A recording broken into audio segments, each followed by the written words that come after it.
Oh, good morning Pastor. Hai. Yo, terima kasih sudah mau berkunjung ke Yogyakarta. Yes. Kemarin keren banget bisa khotbah di malam pujian Paskah. Puji Tuhan, thank you buat kepercayaan kalian. Ya, ini keren banget loh itu. Jadi tak hubungin lewat Instagram di DM, kirain siapa gitu yang balas gitu kan. Biasa kan sekarang ada admin OA-nya gitu. Ternyata dia sendiri yang balas, terus langsung dikasih nomor WA-nya lagi. Oh my god. Ya. Berarti pertama kali ke pertama kali sih pelayanan ke Jogja di... pertama ya. Biasanya Jogja cuma transit sih. Pelayanan kan kemana gitu, Manggung, Magelang atau apa. Baru pertama kali langsung ke benar-benar di Jogjanya. Senang sih. Tuhan, langsung ketemu teman-teman juga di sini. Ya, Andi, Messenger, terus ketemu walaupun ke Andinya nggak ada, akhirnya mampir juga ke Messenger. Gue ngefans sama karya-karyanya Messenger dari dulu, kaos-kaosnya. Akhirnya pernah juga ke tempatnya, terus tempat teman gue juga. Semuanya rata-rata teman IG atau teman lama yang gue nggak pernah ketemu. Baru ketemunya hari ini bisa gitu ketemu beberapa ya. Marcel, Vigilicious, thank you banget buat semuanya. Asiknya new media, ya, asiknya sosial media gitu. Sosial media sih. Dan lebih asik lagi ketika lo teman di dunia maya dan lo juga ketemu di dunia nyata dan jadi teman juga di situ. Teman gitu. Jadi Sih. Kita buktikan kalau di sosial media kan bisa juga teman yang baik-baik gitu kan. Oh iya. Padahal kan banyak tuh kasusnya di Facebook yang apa diculik gitu. Iya, cuma sekali gitu. kurang cerdas aja. Kurang cerdas aja. Siap. Nice. Kemarin temanya tuh save to serve. Ya, diselamatkan untuk melayani. Aku suka banget gimana Pastor tuh memberikan apa ya, panggilnya kakak aja deh, biar lebih Jogja. Lebih Jogja ya. Gimana? Masuk boleh. Gimana Kak Kristo tuh apa ya? Dari setiap khotbah-khotbahnya tuh selalu yang selfless gitu ya ibaratnya. Not yang kita untuk menerima something dari Tuhan atau kita yang kayak apa ya, ke depan kita dapat something yang berkat dan segala macam. Tapi bagaimana apa kita biar kita nggak egois gitu loh ke diri kita. Maksudnya karena emang itu tujuan Yesus mati kan sebenarnya. Kemarin kan kita baca ayat terakhir tuh 2 Korintus 5:15 kan, Kristus mati buat semua orang biar mereka yang hidup nggak lagi hidup buat diri sendiri. Sebenarnya kematian Kristus tuh membebaskan kita untuk nggak hidup buat diri sendiri. Sebenarnya karena sebenarnya semua masalah kita itu gara-gara kita hidup buat diri sendiri. Lu perhatiin dunia ini kan semakin rusak. Kenapa? Karena orang makin egois, makin mengasihi dirinya sendiri, gitu ya. Makin mikirin dirinya doang. Kasarnya ada orang lain juga disingkirkan dengan cara apapun, yang penting gue. Nah, Yesus mati biar kita nggak kayak gitu. Karena kalau kita nggak kayak gitu, dunia ini bakal jadi tempat yang lebih baik sebenarnya. Gitu. Dan keluarga kita juga, hubungan kita juga, komunitas kita juga, gereja kita juga. Pokoknya di mana tempat orang yang egoisnya sedikit, tempat itu lebih enak sebenarnya. Nah di sorga nggak ada yang egois. Ngerti gak maksudnya? Di sorga kenapa nggak ada dosa, nggak ada kematian, nggak ada pembunuhan, nggak ada sakit, karena nggak ada yang egois gitu loh. Tidak ada yang memikirkan, nggak ada yang mementingkan dirinya sendiri. Di sorga itu semua memuji Tuhan, semua memuja Tuhan, Tuhan yang duduk di tahta, fokusnya Tuhan. Nah, kalau lu melakukan itu dari di bumi, lu akan mulai ngerasain sorga tuh, bro, pelan-pelan. At least di keluarga lu dulu. Karena kalau di misalnya contoh di kampus, misalnya kampus kan banyak orang, nggak semuanya mau diuntungkan dari kematian Kristus gitu kan, nggak semuanya mau percaya Yesus. Tapi lu mulai dari persekutuan lu dulu aja. Anak-anak yang benar-benar percaya Yesus, sungguh-sungguh ya, orang yang sungguh-sungguh percaya Yesus, benar-benar nggak hidup buat dirinya sendiri lagi, hidup buat Kristus. Nah, kumpulan orang yang hidup buat Kristus itulah yang akan jadi contoh nanti kepada masyarakat. Apa artinya loh, komunitas yang nggak egois gitu, benar-benar enak banget gitu. Semua orang memikirkan orang lain, saling memikirkan, saling support. Itu tuh udah rasa kayak sedikit apa ya, icip. Gue bilangnya kalau makan tuh icip-icip lah, icip-icip sorga. Walaupun belum sorga beneran gitu. Ya, gitu sih bro. Trailer gitu. Iya benar, trailer. Kalau misalnya film teaser gitu lah. Keren banget. Tapi yang kalau misalnya kita nggak bisa egois itu berarti kadang-kadang ya kami dari PMK kayak kemarin misalnya undangnya itu kan banyak banget gitu tuh dari denominasi gereja. Ini kita agak beda lah ya. Tadi kan selfless secara karakter. Kadang gua ngertiin egoisnya itu kadang maksa nih kita ibadah harus apa sih namanya, denom seperti ini atau Terus misalnya karismatik, misalnya contoh ya kan yang paling sering dituduh memaksa tuh teman-teman karismatik. Karena somehow kita ngerasa penyembahan tuh mestinya gini loh, mestinya bebas gitu. Tapi kan ada beberapa orang yang dari denominasi lain yang terikat liturgi, terikat tradisi yang gitu-gitu. Emang iya sih sebenarnya emang normalnya kita harusnya bebas. Cuman kebebasan kita nggak bisa kita paksain ke orang lain. Gitu. Karena kalau kebebasan kita paksain ke orang lain itu namanya bukan kebebasan tapi pemaksaan. Jadi akhirnya lu malah jadi maksa. Padahal kan mestinya bebas. Kalau dia bebas ya dia bebas untuk angkat tangan misalnya. Kalau emang dia ngerasa angkat tangan itu misalnya kurang ajar, misalnya kan beberapa ada orang kan bilang angkat tangan itu kurang ajar, nunjuk Tuhan misalnya. Padahal kalau kita enggak, kita justru hanya mau mengungkapkan bahwa emang gue nyanyi buat lo, ini buat lo, kan itu kan bukan nunjuk dia, tapi benar-benar mengarahkan pujian kepada dia. Nah itu misalnya contoh, ya kan, buat gue kalau komunitasnya terdiri dari yang berbeda kayak gitu, kita harus saling menghargai. Ya kayak tadi malam gue mau panjang lebar kan, kita saling menghargai benar-benar. Lu mesti ngerti, oh nih teman ini tuh nggak boleh gini. Terus ditanyain, bro lu kan nggak boleh gini nih, nggak boleh angkat tangan misalnya, nggak boleh tepuk tangan nih. Lu nyaman nggak kalau kita tepuk tangan gitu? Tanyain gitu, maksudnya setiap orang ditanyain bukan untuk menyenangkan semua orang, bukan, hanya untuk menghargai semua orang. Jadi semua orang tahu, oh gue tuh di sini dihargain loh gitu. Ya, gue bilang kalau kita pengennya sih tepuk tangan soalnya biar lebih lebih enak aja gitu, anak muda lebih semangat gitu kan. Ntar juga dia lama-lama pelan-pelan, oh ya udah nggak apa-apa deh, tepuk tangan aja, ini juga bukan gereja gue kok, ya kan? Ini kan komunitas gitu loh. Tapi harus diomongin, kalau enggak akan ngebangun tembok terus kayak ini karismatik nih, males deh gue gitu loh. Misalnya yang reform, misalnya lain lagi pendekatan musiknya kan. Nah yang itu buat gue, kalau emang ini komunitas, kalau emang ini kalian tuh kan bersama kan, harus sering kayak gitu tuh, harus sering ngobrol, bukan berdebat ya, mana yang lebih benar, bukan. Ngobrol aja, kita baiknya di tengahnya di mana nih, gitu. Tengahnya di mana. Gitu. Ada yang misalnya di gerejanya drum dilarang misalnya. Di PMK kita akalin, pakai kahon bro. Pakai kahon. Iya kan?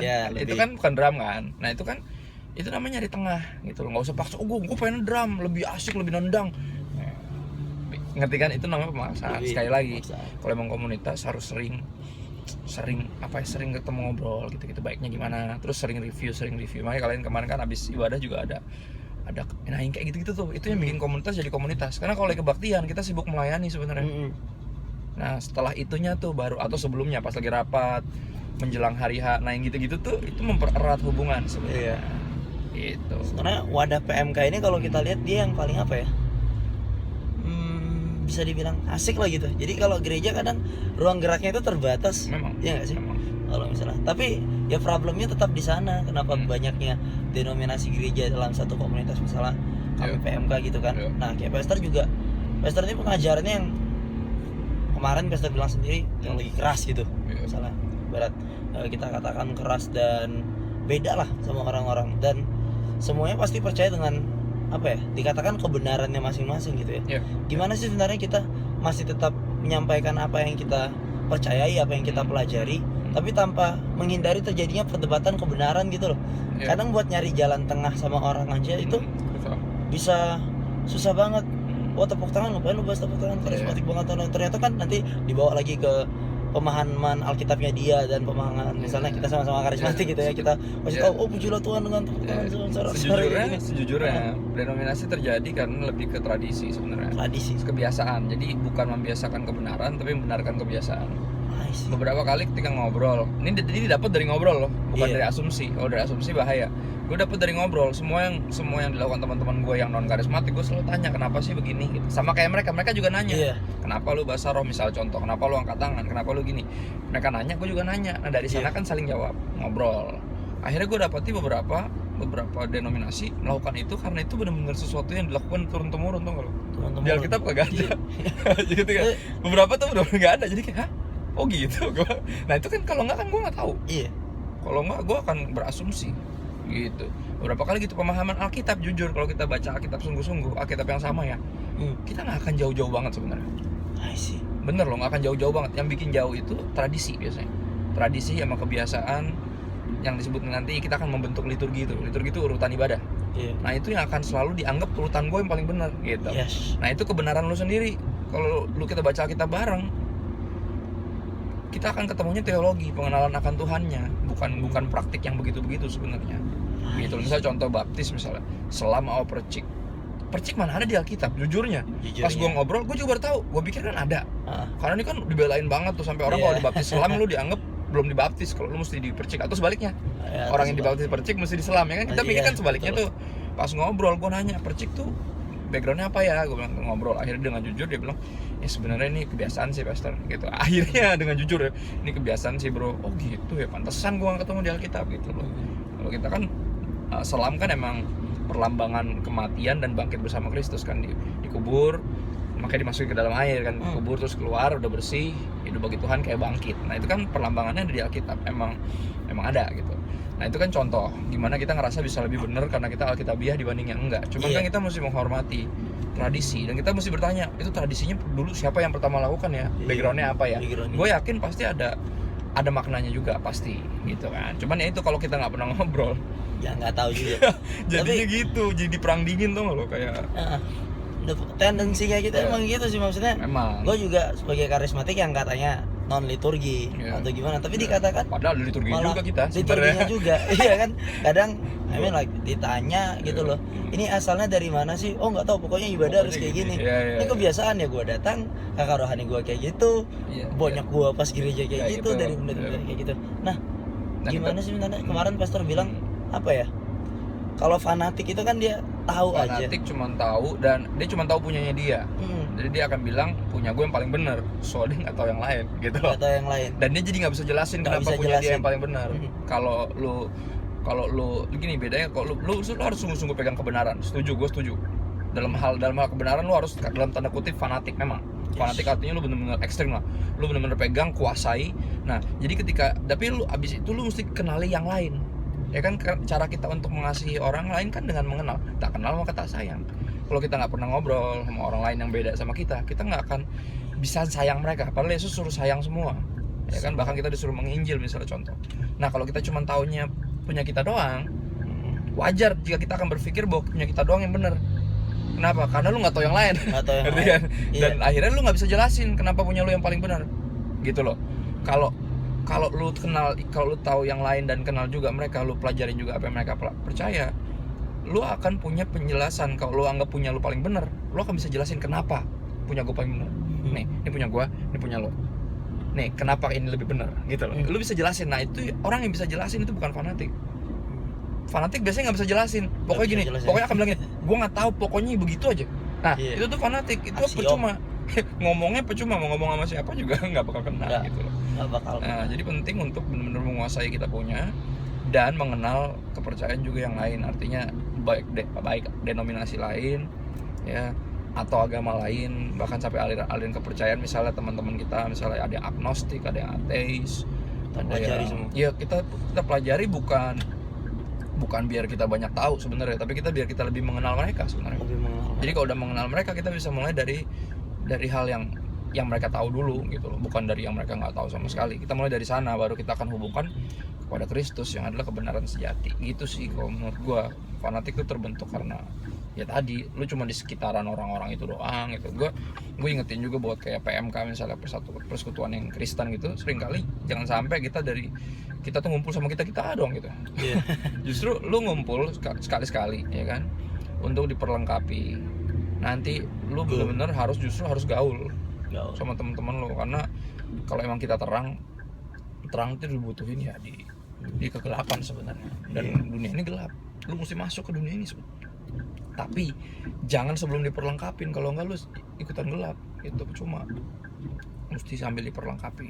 Nah, perlengkapinya kapan ya? Itu pas pertemuan ibadah, pertemuan pengurus, pendalaman Alkitab, kita tuh diperlengkapin di situ. Gua kemarin ketemu teman gua, dia tuh ateis, gimana ya cara ngomongnya. Nah, pas ketemu dibahas tuh, ngobrol. Jadi lu nanti tahu pas lagi lu keluar, lu udah punya ya kayak tanda kutip senjata lah, biar lu bertahan, bukan hanya bertahan tetap beriman kepada Kristus, tapi juga bisa bahkan memenangkan orang lain gitu, menangkan pertempuran dalam tanda kutip ya.